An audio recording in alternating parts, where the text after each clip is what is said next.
જો બપોરના ટાણું થઈ ગયું છે ને શું રાધિકા શું બનાવી છે જમવામાં આજ તો જો 11 છે એટલે એના અકોર્ડિંગ આપણે બનાવેલું છે.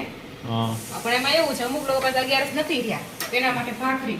હા તો 11 સોળા માટે શું છે બતાવું જાય પણ ભાખરી ને તરત બળી જાય એવું થાય. યસ તો ચાલો બતાવું. કોકનો ફોન વાગે છે એ વાગ્યા જ કરે એમાં શું હોય. હા તો જો બનાવવામાં આવી રહ્યું છે હુકી ભાજી. વાહ સરસ મસ્ત ભાજી બનાવી છે. ભાજી છે. હા મમ્મી બનાવી છે હુકી ભાજી કેમ કે તમે કીધું ને ગ્રેવી વાળી મારે હુકી ભાજી ખાવી છે એટલે એમ. અને આ બાજુ છે મોરૈયાની ખીચડી.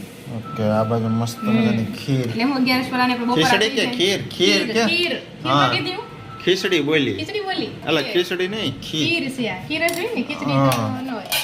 અને આ પાણીપુરીની પૂરી છે. હા જેને થોડું વેધી છે આ હુકી ભાજી જેને એટલે એમ નહીં મારે જ કેતો મારે તારે જો હમણાં બનાવશું આપણે સબરસનું પાણી. હા પણ મારે જ જોહે પણ એવું જ કહું છું. તો કાઈ નહીં ચાલો મસ્ત મજાના 11 ના બપોરા કરવા માટે આવી જાઓ. એ ભાજી અને ખીર